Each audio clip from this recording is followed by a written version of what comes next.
여러분 안녕하세요. 워싱턴 DC 무역관 심재현입니다. 올해의 키워드는 관세라고 해도 무방할 만큼 미국에서는 각종 관세 정책이 쏟아져 나왔는데요. 오늘은 아프리오 회계법인의 조정환 변호사님과 미국의 수입 통관 절차에 대해 이야기해 보겠습니다. 네, 안녕하세요 변호사님. 저희 코트라TV에 출연해 주셔서 정말 감사드립니다. 우선 자기소개를 먼저 부탁드리고 수입 통관 분야를 선택하시게 된 계기가 있다면 말씀 부탁드리겠습니다. 네, 알겠습니다. 감사합니다. 초대해 주셔서. 저는 조장환 변호사라고 하고요. 수입 통관 일한 지는 지금 10년 정도 넘었습니다. 이 분야를 선택한 이유는 이제 로스쿨 학부생 때 같이 이제 공부를 하던 그 수입 통관을 전문으로 하시는 교수님 밑에서 이제 공부를 하다가 거기서 진로를 정하게 되고 한국인의 백그라운드로서 미국에서 제가 충분히 역량을 발휘할 수 있는 분야가 뭔지 고민을 해보다가 이제 관세, 통관, 무역 쪽으로 진로를 정하게 됐습니다. 트럼프 2기 행정부 출범 전과 후를 비교해 보았을 때 기업들의 문의사항에도 변화가 있었을 것 같습니다. 과거에 주로 받으셨던 문의사항과 또 요즘 많이 받고 계신 문의사항이 어떻게 다른지 여쭤보고 싶습니다. 이전에는 이제 아무래도 한미 FTA 관련해서 많은 질문이 있었습니다. 트럼프 이전에는 아무래도 자유무역과 그런 거에 대한 수입 규제가 한국에 대한 수입 규제가 크게 많이는 없었어서 이제 관세 절감에 크게 FTA에 관련된 그런 적용 범위라든지 특정 물품에 대한 품목 분류라든지 원산지 선정 이런 것들에 대한 이슈가 좀 많았고요. 이전에는 또 수입 통관할 시에 압류라든지 또는 이제 억류 어떤 이런 물품 자체에 대한 관세청의 감사, 조사 이런 그런 거에 대한 대응을 많이 하는 업무를 많이 했습니다. 이제 트럼프 2기에 들어들면서 트럼프가 이제 많은 다양한 관세를 부과시키고 하다 보니까 지금은 이제 관세를 어떻게 하면 절약할 수 있는지에 대한 그런 문의가 많이 오고요. 관세 문의를 떠나서 또 이제 향후 어떤 비즈니스에 대한 미국의 이제 공장을 짓는다든지 미국 안에서의 투자를 할 때 전반적인 어떤 세무 관세, 전체적인 비즈니스의 어떤 관점에서 많은 문의가 오고 있습니다. 관세를 절감하는 방법과 동시에 관세율과 관련된 문의도 많이 받으실 것으로 생각되는데요. 기업이 예를 들면 자사에서 생산하고 있는 물품이 관세 부과 대상이 되는지 또 관세율은 얼마나 되는지 문의한다면 보통은 어떤 절차로 확인을 하시나요? 관세율을 따질 때는 보통 관세 3요소를 보게 됩니다. 첫째는 품목 분류입니다. 그래서 품목 분류가 어떻게 되는지, 물품이 어떠한 형태로 미국으로 들어오는지, 그래서 이제 10자리의 숫자로 코드화돼서 이제 보고가 되게 되는데요. 그 10자리의 숫자를 어떻게 정하는지가 이제 품목 분류라고 할 수 있습니다. 그래서 그 품목 분류가 물품의 이제 관세율이 5%든 10%든 이런 보통 관세, 일반 관세를 정하게 될 것이고, 그 일반 관세가 정해지게 된다면 이제 어떤 특별한 우리가 지금 많이 떠오르는 232 관세라든지 301 관세라든지 이제 다른 특별한 관세들이 적용이 되는지에 대한 그런 범위가 품목 분류로 정해집니다. 그래서 관세율이 그렇게 정해지게 되면 또 원산지를 또 우리가 판단을 해야 됩니다. 원산지에 따라서 관세율이 또 바뀌게 될 수가 있거든요. 그래서 예를 들면 중국 관세라든지 301조 관세 같은 경우는 중국산 원산지에 대한 물품의 25%나 7.5%의 추가 관세가 붙게 되어 있으니까요. 품목 분류 이외에도 이런 원산지에 대한 고려를 하셔야 됩니다. 마지막에 3요소라고 따졌을 때는 관세 가격인데 관세율이 50%든 100%든 정해진다면 이제 어떤 가격에 그 50%가 적용이 되는지 그거에 대한 이제 전체적인 관세율과 관세의 어마운트를 생각을 하셔야 됩니다. 관세율을 선정하실 때는 이제 품목 분류, 원산지, 관세 가격 이렇게 확인을 하시는군요. 그러면 다음으로는 수입 통관 절차에 대해서 조금 더 자세히 여쭤보겠습니다.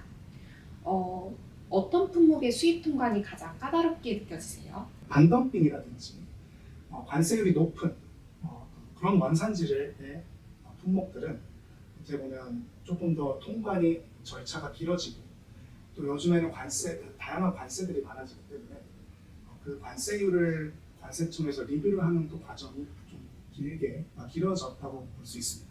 그래서 길어진 관세 리뷰가 통관 절차를 조금 어떻게 보면 지연되게 되는 그런 결과가 나오게 되는데요. 관세청에서 또 특히 보는 것들이 농산품이라든지 전자기기인데 예를 들면 어떤 지적재산권적인 문제가 있는 것들, 그 다음에 이제 타 정부기관의 수입행정법에 관련한 그런 물품들이 있습니다. 이제 예를 들자면 또 FCC라든지 EPA라든지 자동차 관련 제품이라든지 FDA, Food Drug Administration이죠. 그런 것들이 주로 관세청에서 미리 보고 조사를 하게 되는, 그래서 물품이 도착했을 때 검수를 하게 되는 그런 주요 품목이라고 볼 수 있습니다. 농산품 같은 경우에는 1기부터 좀 까다로웠을 것으로 생각이 되는데 그럼 트럼프 2기 행정부 들어서 더 까다로워진 품목이 있을까요? 네, 아무래도 이제 특정 국가라고 봐야 되겠죠. 중국산 원산지의 물품이라든지 요즘에 또 인도산, 그다음에 러시아산 알루미늄 같은 경우도 많이 이제 제재를 당하게 되고 있고요. 특히 근래 들어서 한 5년에서 10년 정도 사이에 트럼프 1기 이후로 봤을 때는 물품에 들어올 때 같이 패키징되는 나무 펠렛이라든지 이런 거에 대한 규제를 이제 굉장히 심하게 이제 보고 있습니다. 이 물품들에 대한 검사를 이제 각 그 항구에서 이제 정부 요원들이 하고 그걸 이제 리뷰를 하고 있습니다. 그렇다면 수입 통관 절차에서 유의해야 할 점은 무엇일까요? 또 통관이 지연되는 주요 사례에 대해서 소개 부탁드리겠습니다. 통관을 할 때 통관 이전에 ISF라는 파일링이라든지 그다음에 엔트리 서머리, 수입 보고에 대한 기본적인 정보를 관세청한테 미리 물품이 도착하기 전에 이제 보고를 해야 되는 의무가 있습니다. 그래서 그런 것들은 보통 물류회사들이 맡아서 하게 되는데 물류회사들과 긴밀하게 연결을 해서 어떤 물품이 들어가는지, 품목 분류는 뭔지, 이제 수출국가, 원산지 이런 거에 대한 정보를 충분하게 물류회사한테 전달하고 또 물류회사가 미국 안에 있는 관세사, 관세 대행업체가 또 그 물품을 정확하게 전달받아서 관세청에게 보고 작업이 이루어지게 하는 것이 중요합니다. 그래서 예를 들면 또 FDA라든지 아까 말씀드렸던 EPA, USDA, 농산물 같은 그런 여러 가지 기타 행정부의 수입법 같은 것을 잘 숙지를 하시고 수입 허가가 필요한지 또 어떤 다른 수입 보고 요소가 있는지 없는지에 대한 또는 문서가 요구된다든지 하는 것들을 정확하게 스터디를 하셔서 통관 시에 무리가 없도록 하는 게 가장 중요하다고 볼 수 있습니다. 네, 감사합니다.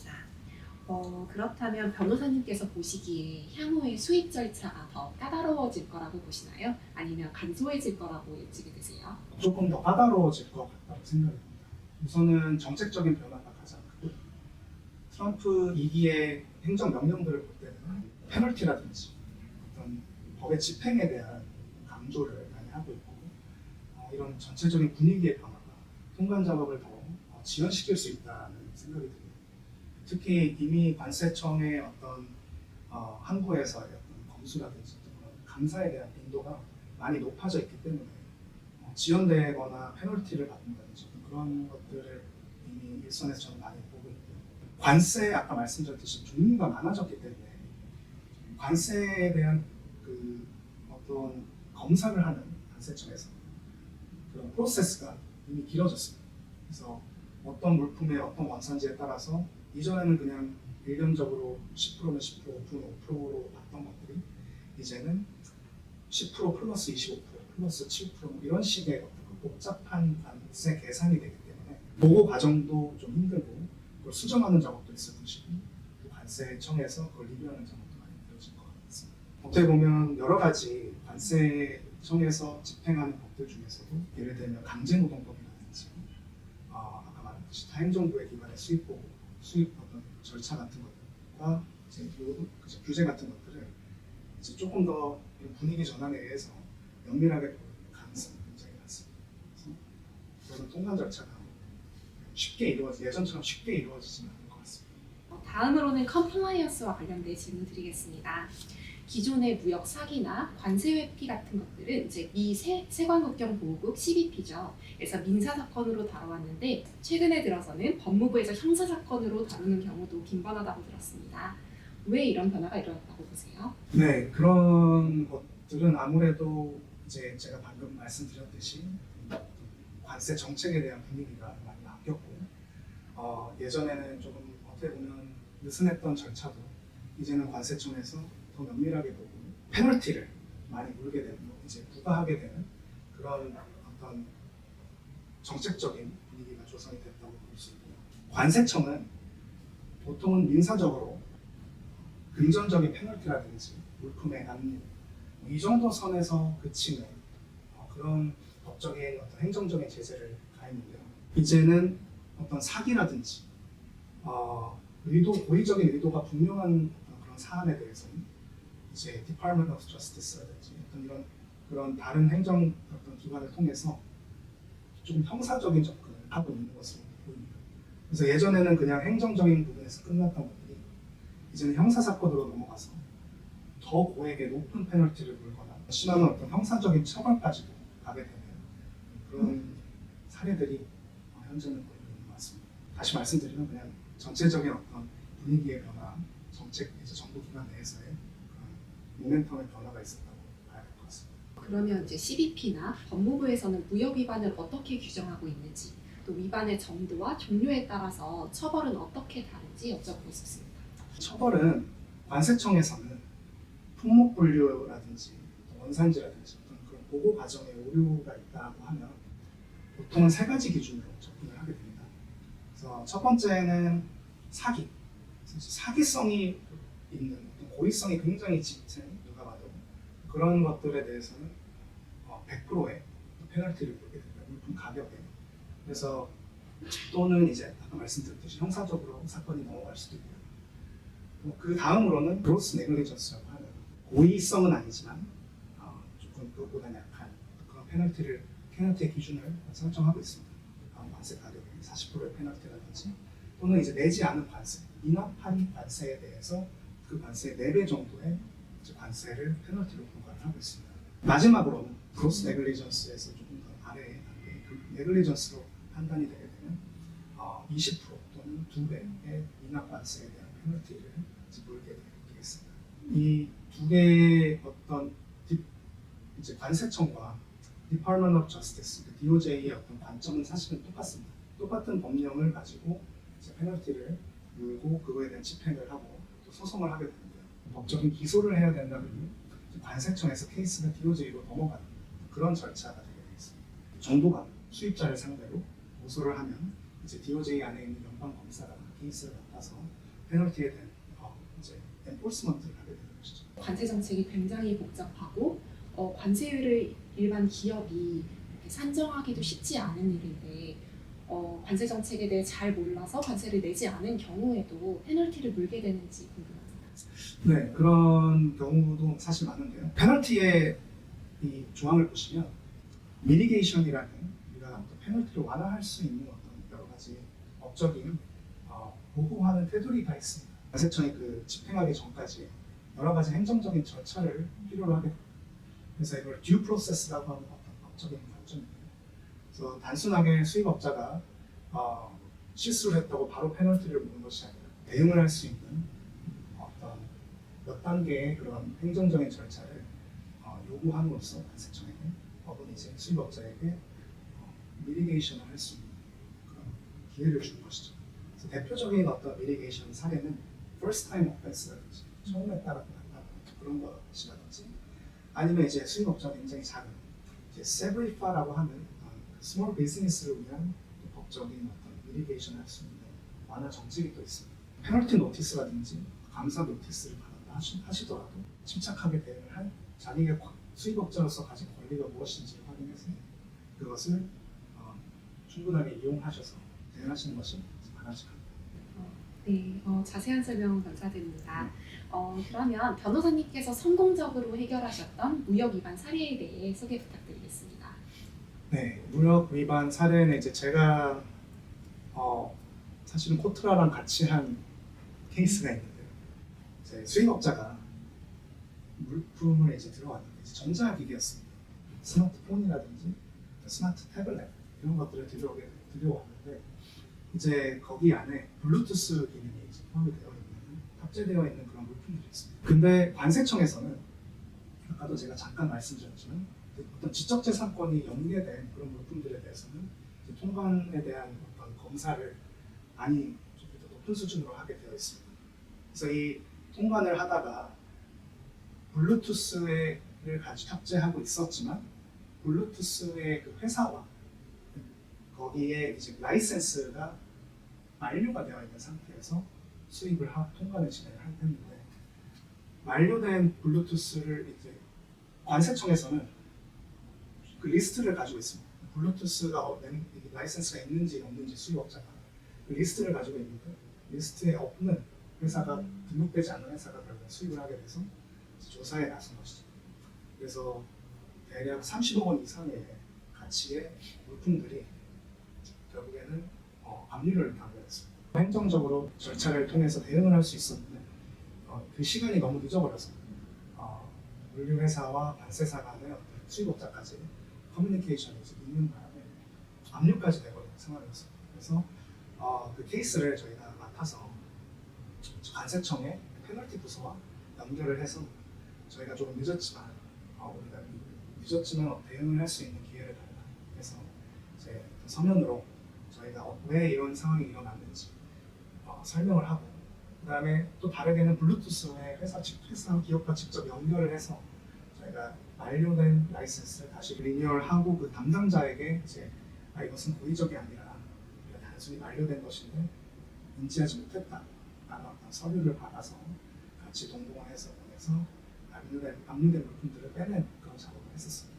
그래서 좀 안타깝지만 물품이 굉장히 좀 오랜 시간 압류를 당한 상태여서 관세청에서 이제 압류되어 있던 기간 동안에 그런 물류비를 청구를 해가지고 물류비에 대한 어떤 페널티가 있었습니다. 그래서 그것 또한 저희 관세청과 얘기를 해서 깎게 된 그런 케이스가 있습니다. 그럼 지금까지 이제 수입 통관 절차나 아니면 무역 위반 관련해서 말씀 주셨는데요. 그렇다면 우리 기업들이 수출 과정에서 관세를 절감할 수 있는 전략이 있을까요?